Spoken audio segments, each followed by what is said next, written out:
Hey, what's happening, everybody? It's Matthew Stanley here, and welcome to a very special episode of Lemon Drops. Hey, what's happening, y'all? The reason I said special episode is, I'm just kind of poking fun at those 90s sitcoms and probably 80s too, but how they would do the whole tonight on a very special episode of insert 90s sitcom here. So, yeah, me trying to be funny. Anyway, it is kind of a serious topic tonight because I'm going to be talking about drug addiction, and most specifically my drug addiction. Now, I'm 46 years old, and August 29th is a special day for me. August 29th, 1994 to be precise, because that was the day that I got set free from drugs. And that was the day that I also gave myself to Jesus, called out to him, because I had a very serious drug problem. And I used to post I used to give my testimony, used to post it up on Facebook every time August 29th rolled around. And I started a blog probably about 3 years ago, maybe. And so I started posting it on there as well. But over the past couple of years, like last year, I thought was pretty interesting because it rolled around, and I don't know when it was, sometime after August, when I realized, I never posted it. And I kind of thought that was interesting, that I didn't even think about it, because it used to weigh pretty, I would think about it a lot once that time of the year came around. And this year, and it's September as I'm writing this, September 8th, I'd started thinking about it on the, week or so leading up to it, and had planned on posting it up there again. But, life kind of caught up with me. I had a couple of video projects that I was working on, like just personal ones, like Daddy-Daughter Dinner Time, which is just a series of videos that I'm doing where I'm learning how to cook on my own, teaching myself and my two young daughters. They're 7 and 4. And, that, and just the fact that I'm going through a divorce right now, and that weighed heavily, and still does weigh heavily on my mind a lot. So, needless to say, it just really kind of skipped my mind and my thoughts this go around on, the day that I usually post it. But I just decided, I was going to write it up again, write it as a blog. I was actually going to use the old blog and just repost it. But, there's a lot that's gone on since then that, I no longer work at the company that I used to own, which I had put in that blog. I'm in the middle of a divorce. So my, the parts where I wrote about my wife, I kind of was like, I can't really put that stuff in there again. So I just thought, well, I'll rewrite it. And then it ended up not being written. And then, once I decided I needed to write it, I just thought, you know what, I'm going to put it down as a podcast. So, that's apparently what I'm doing now. I was 16 years old when I took my first drink of alcohol, and that ended up quickly becoming a every weekend type thing for me, partying every weekend. Because I'll say I wasn't just addicted. I never got addicted to alcohol. I never really liked the taste of alcohol. But the drugs, on the other hand, not only was I just addicted to those, specifically marijuana. Yes, I believe you can get addicted to marijuana. And meth were my drugs of choice, especially once I started using meth. That became my huge drug of choice. But it wasn't just that, it was just the lifestyle that came with that. And not just, the party lifestyle. And it also wasn't just an addiction to that,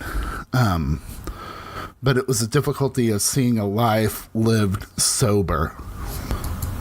I could see it in my family because they had never, been around anything like that.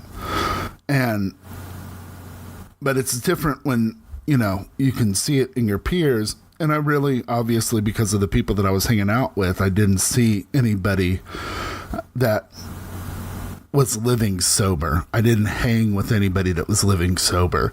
In fact, one of the things that I often thought was interesting is, I tried rehab a few times on my own accord, but, I was always a little disenchanted with, like NA meetings or things of that nature, because I don't know how many times I would, be sitting there smoking up with somebody and, they'd look at their watch and they'd be like, oh man, I gotta go. I'm running late for my NA meeting. And it was usually something that was court appointed, and so that made me not want to go to any meetings like that, because I knew, one, I'd run into people that I knew, and two, it never really seemed to do anything. And the people that were, the people that I knew that were in those meetings never seemed to take them very seriously.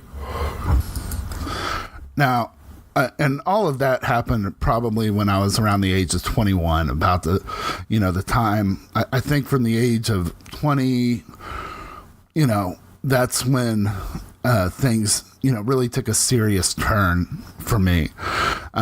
I smoked my first joint at the age of 17. I was at a party, friends' houses, folks were gone, and I was just hammered. I was drunk, and I was outside, and there was a friend of mine and another dude. They were smoking a J, and I just went up there and I started toking with them. And after that, I was just like, no more alcohol. I wanted weed.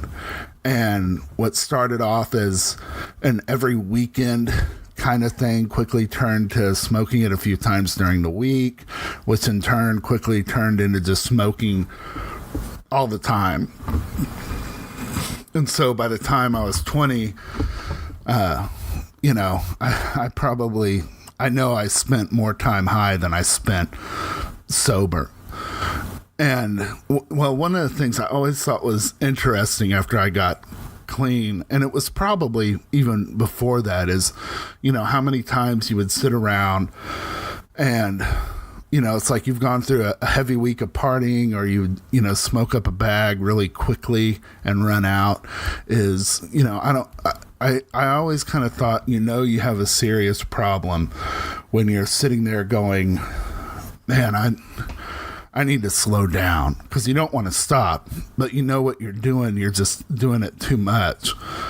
And so you're always kind of, I guess, like or deceiving yourself by saying, if I slow down, get things under control, get my life back under control, that'll be good. I just need to slow down. Maybe I'll just smoke on the weekends. That's what I'll do. Or, maybe it's not just the weekends. Maybe I'll stop doing everything else and just get high for a while. And, it never works. At least it never worked for me. You may last a day or two, but then you're just right back into the same old routine.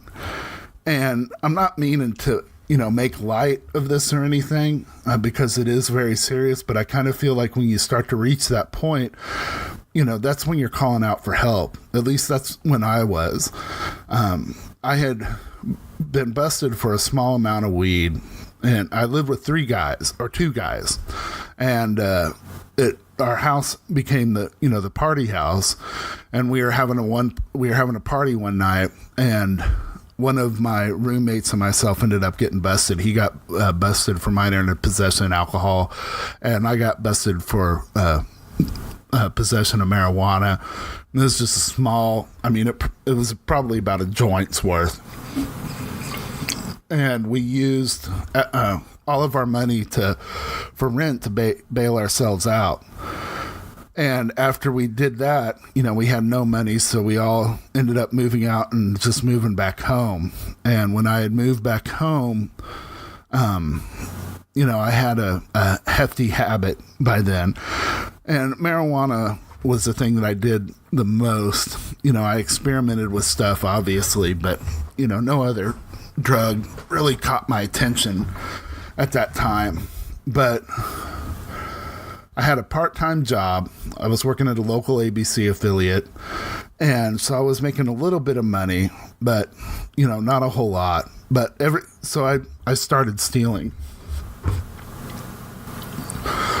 From my parents, I stole, we know that we know that it was at least $1,200 because I had found this, debit credit card in my dad's top dresser, and I would go and snake that, take it, and I would go and withdraw money to party that night and then slip it back in.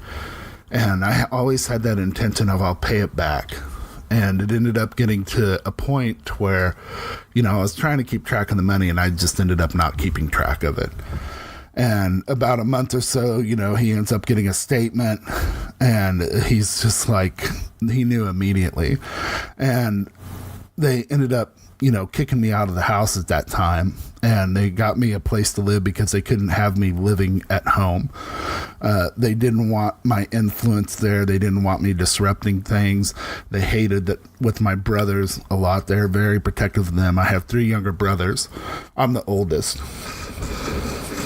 And so they also, who I also stole from, I'd get like birthday cards and things like that where I'd, that were addressed from them. They had paper routes. I'd find, the envelopes that had the money, and, I'd try and open up the envelopes a little bit, specifically the birthday cards, enough to take money out and then re-seal them. And, to me, it's like I just sat there and thought, hey, they're just going to get a card.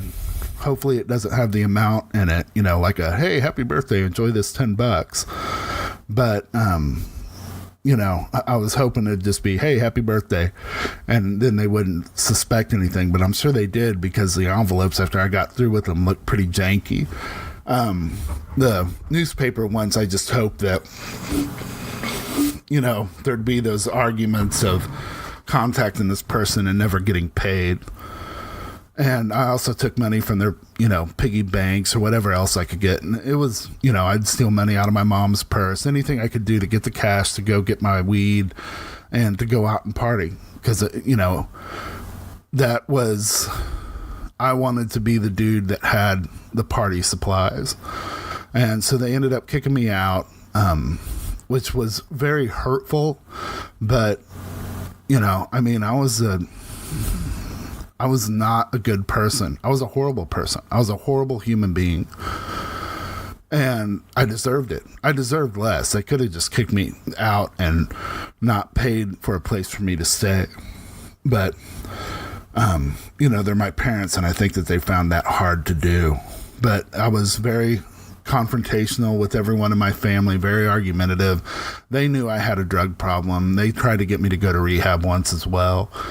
And that guy actually didn't mind, but most of the, people that I would talk to, like counselors and stuff like that, I always kind of felt like they didn't really know what it was like, what the drug culture was like.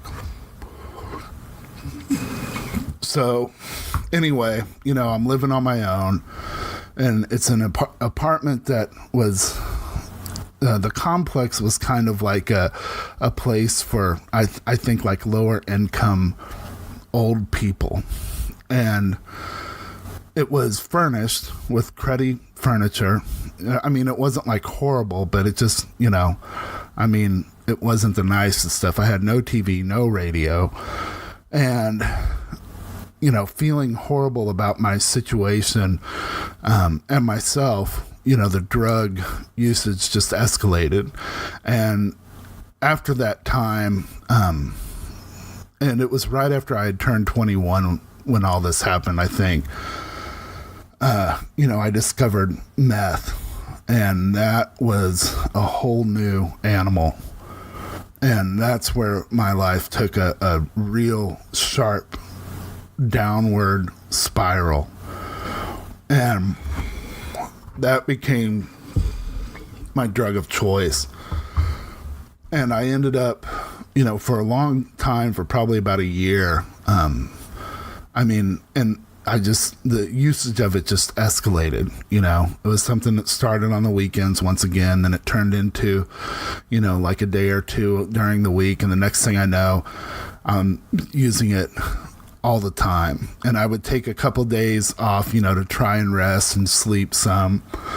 And also, with sleep at that time, I would smoke weed to get to sleep because, just the thoughts that consumed my life at that time were, I just hated myself. I hated what I had become. I hated what I was becoming.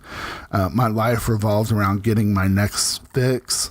It revolved around getting high or figuring out where to get something to get me high, or where to get something to get me high.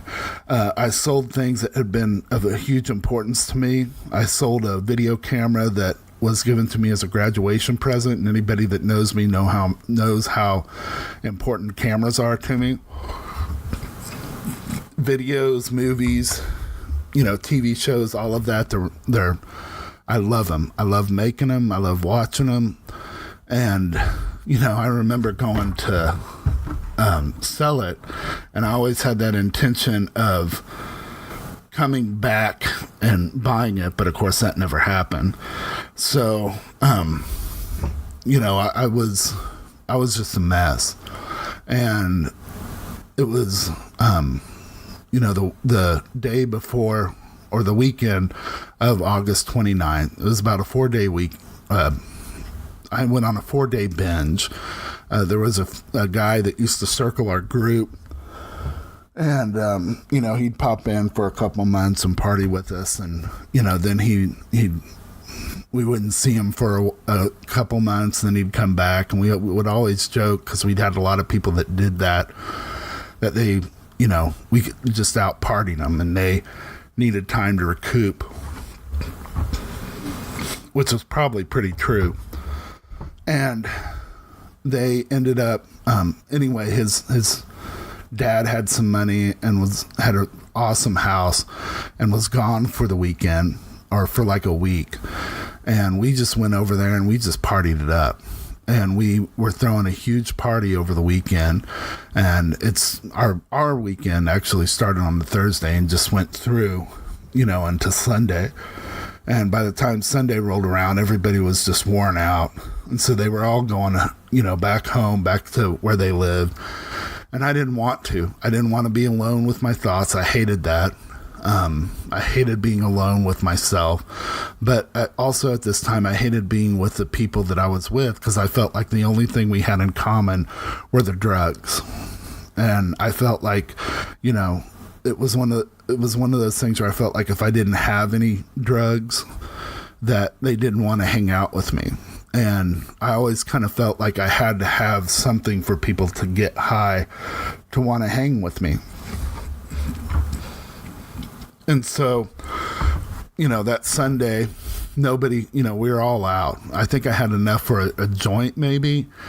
And, I had saved that because I knew I was going to have to use it to go to sleep that night. So anyway, I went home and went back to the crap apartment.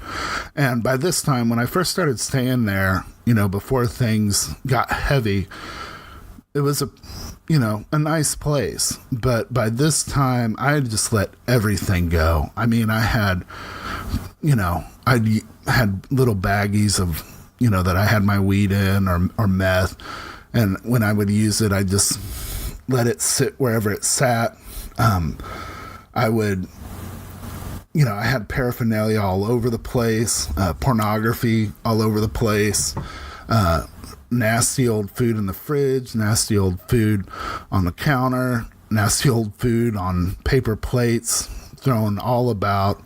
I shared rent with cockroaches by this time. They had taken up residence and decided to live with me, which was always nice. And so I went home, and that's why I called it the crap apartment, because it was pretty much literally crap by this time. And I went to sleep early, or I went to sleep when I got home, and slept for a couple hours, and got up, and I just felt horrible, and didn't know why, but and I didn't want to be by myself, but I didn't want to go hang out with the people that I had just left. And so I went to my parents' house, went there and hung out, and it was just such an odd, surreal experience, because that was a normal, I'd come from a life that wasn't normal, that wasn't peaceful, and I was searching for some peace and calm. And that night at my parents' house, I had experienced that, even though there was that awkward white elephant in the room of, here's Matt. And, I know that they were probably wondering, what the heck is he doing here? And of course, they'd kicked me out like a year before. And anyway, I just sat there, watched my brothers do their homework. They were in like high school, junior high, or middle school maybe. I think it was just high school, junior high. And I just sat there, watched them do their homework. My dad was working at the dining room table. My mom was doing housework. And they just went about their normal routine. And by the time everybody was going to bed, it was probably around 10 o'clock. It was probably around 9:30. I just ended up going home. Didn't have anywhere else to go. So I went home, fell asleep. And around 3 o'clock in the morning, I woke up and I was just flipping out. And all I could think about was, I'm going to die. And I don't want my family to know how bad things were in my life. Because they were really, really bad. I mean, I still had my job, which I don't know how I managed to keep that. But everything else, I mean, I just took a look at my life and I just thought, man, if they see this, if my mom sees it, it's just going to break her heart. And I've already put them through so much pain, and just the thought of, my life ending like that, it was freaking me out. And so I ended up doing, I guess, what anybody in that situation would do. And I'm trying to make it funny, but it's really not that funny. I cleaned up my apartment, spick and span, threw everything away that had anything to do with the life that I was living. Threw away all the paraphernalia, all the baggies, threw away my little dope tray, mirrors, razor blades. I say mirrors because, I use them to cut lines for myself, pipes, one-hitters, the porn, threw it in the trash bag, cleaned everything, vacuumed, dusted, took it all out in a couple huge trash bags, at least one in the middle of the night, or 3 o'clock in the morning, I should say, around there. I always kind of wondered if someone was peeking out their window, what they thought, what's that guy doing? He keeps dumping trash. And so I tried to get back to sleep, and all I could do was just cry about how I wasted my life. Cry about how much I hurt myself, hurt my family, how much I distanced myself from them. And I just started calling out for God to help me, because I didn't know what else to do. I was totally, totally lost. And he kept telling me, I kept getting the feeling, and I felt like it was him, and the thought, I should say, that I needed to read a Bible. But of course, I'm thinking, I don't have a Bible here. And I thought, well, the church that my parents go to, that I grew up in, was a few blocks away. But I'm like, there's no way they're open this early, or late, depending on how you look at it. So I scratched that. And then I thought, well, maybe I could go to my parents' house. I know they got Bibles. And I scratched that thought because I'm like, man, that's, why is our drug addicted son with red eyes? Is he high again? No, he's just been crying. Why is he here asking for a Bible after 3 o'clock in the morning? I'm sure nothing's wrong with him. I didn't want them to worry any more than they already were. So I scratched that idea. And then another thought popped into my head. Now, before I get to this thought, I have to say, there were times in my life, specifically towards the end of my illustrious drug career, where, you try to get your life back on track. You try to prove to people that everything's okay with you. So you do something like, pick up a new job. Maybe it's a job that pays, a good amount of money, or, something that's a little more prestigious than the job that you are working at, something that you could be proud of and that other people would be proud of that you got. Or in my case, because I saw, my friends would do that, and I did that too. Until I landed the job at KODE. But, so my thing ended up becoming I would enroll in college. And there was a local university here in town. It was a college at the time, Missouri Southern State College. Now it's Missouri Southern State University. And this was probably my third time enrolling there to, get my life on track. And so I wandered around, did the whole thing of where I signed up for classes, visited the other buildings, got my books, all that jazz. And as I was leaving, the Gideons, the dudes that hand out the Bibles, were standing outside. And they handed me a little green Bible.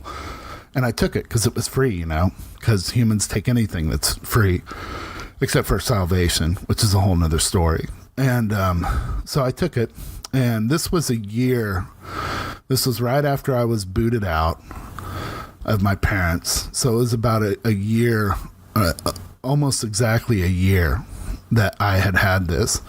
And when I went home that day, I set it on my dresser and just left it there and forgot about it because, I had to celebrate myself getting my life on track. So I ended up getting baked, and I think I lasted about 3 weeks in school because, who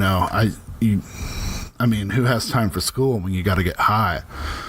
So anyway, I, fast forward, here I am, bawling my eyes out, calling out to God, feeling like I need a Bible to read, don't know what to do about my life, feeling like I'm going to die, sad, just a horrible sadness overcoming me.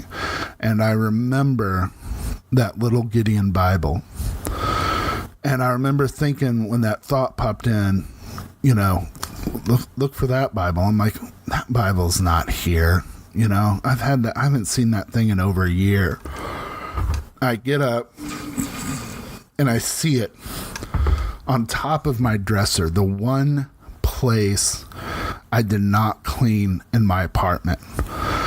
And it was covered with dust. It had a huge layer of dust on it, and who knows what was mixed in with that. I know that there was weed, meth, and other things. And of course, on top of it, there were some papers and, or I don't remember if there were any papers, but I do remember there were little baggies that were up there. And when I pulled that Bible off, there was a perfect outline of where I had, where that dust had and all that junk had collected along the edges of it. Perfect. And the whole thing underneath it was just spotless clean. And so I sat down on my bed and I just opened it and started reading. They used to have at the beginning and the back and it was only the New Testament, but they had at the beginning and the end, they had ways to lead you, to salvation, where scripture to read to help you in certain situations of your life. And so I just started reading all that stuff because I had nowhere to start. And as I started reading it, I felt like I knew that this was what I had to do.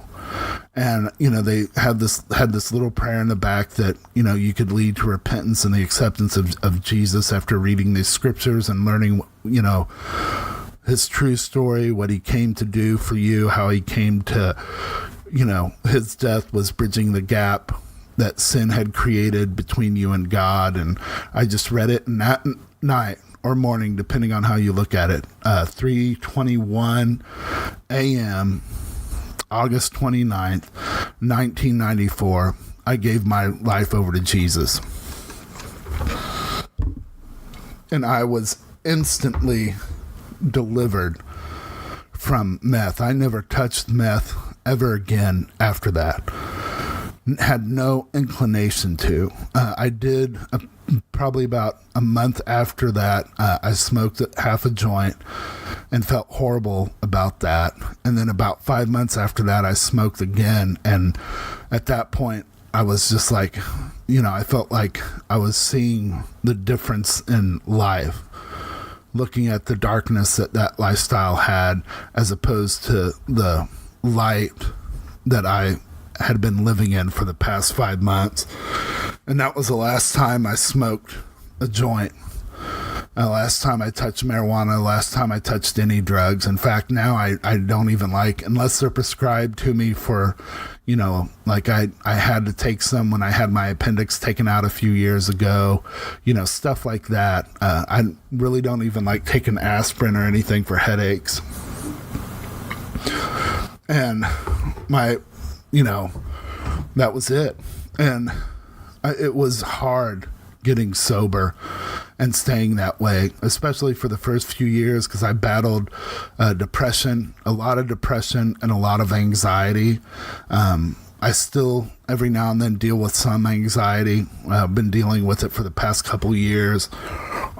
Went through a long period, probably like 10 years, where I had nothing, Anyway, back then it was a battle. And one of the hardest parts was I was still unable to see life sober. But God, I felt, brought friends into my life, a new circle of friends, because the guys that I used to hang out with, as soon as I got clean, I axed those relationships. Not because I didn't like them, because I did and still do care for those guys. But I just knew that if I was going to stay clean, I couldn't be around them anymore. And so I started making new friends that had not come from that lifestyle. And I learned that, I learned how to live life sober. And it was hard. It was hard to take that journey. And I know that a lot of the depression was caused by the guilt that I had, because I know that I put my family, I did a lot to them, and they did not deserve any of that. In fact, I remember at one point talking with my mom, and she had told me that she was worried that she would get that phone call or something from the police telling her that they found me. And I mean, man, when I heard that, it was just like, wow. And on that note, if you are a parent, especially if you're a mom, and you're going through that, I'm sorry that you're having to go through that. I don't know how hard it is. I don't know the pain that you feel, but I'm sorry that you are experiencing that. And I wish that there was something that I could do, but all I can do is just apologize and offer my prayers and love and support. And to those that are going through this, that are fighting an addiction, that are finding it hard, that you're losing hope, keep fighting, because it's worth it, because you can get out and you can live a life that is free, and you don't have to wallow around in that muck, and you don't have to stay there. You can get that freedom and forgiveness and mercy and love and peace. And for those of you that know somebody, especially somebody that's close to you that's going through that, don't ever give up on them. Do not ever give up on them. In fact, if you have to force yourself into their life, do it. Do it with a tough love. Don't enable. But be there. Be there for them, because it is a battle that is so hard, because it's a fight. It's a war for the person's soul.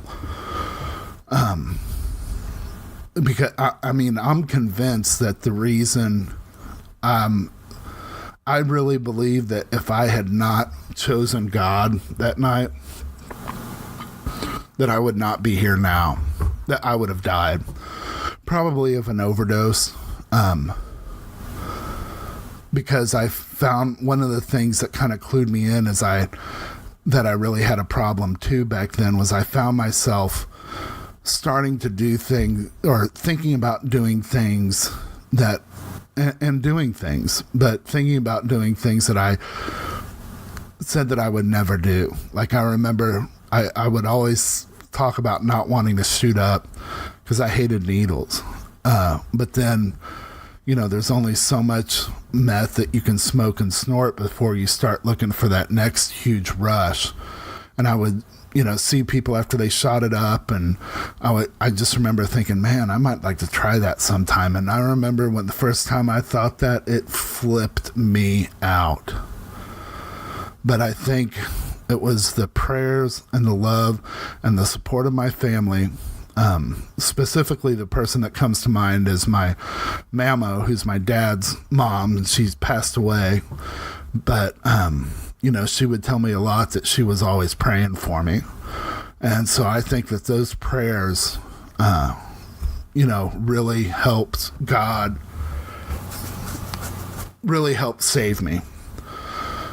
So don't give up on him, please.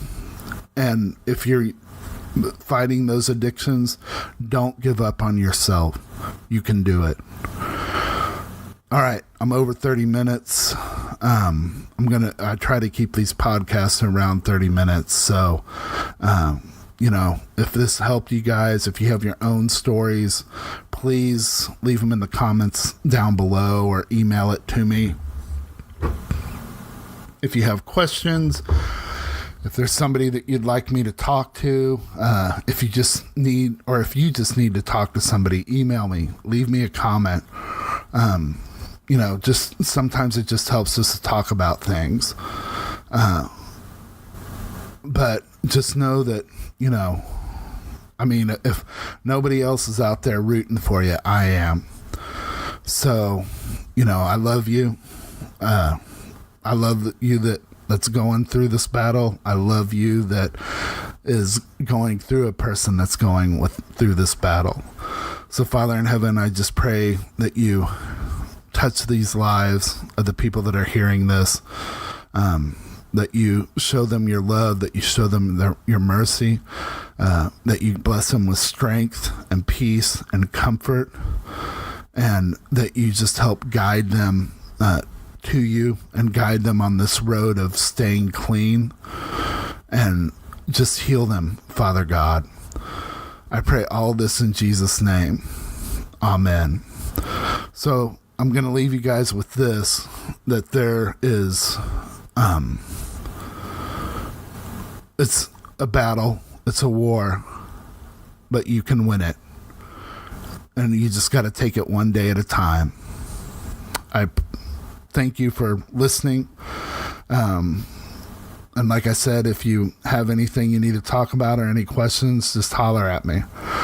So, all right, until next time, thanks for listening. Sorry this is so long, but peace, and I love you guys. I'll see ya. Bye.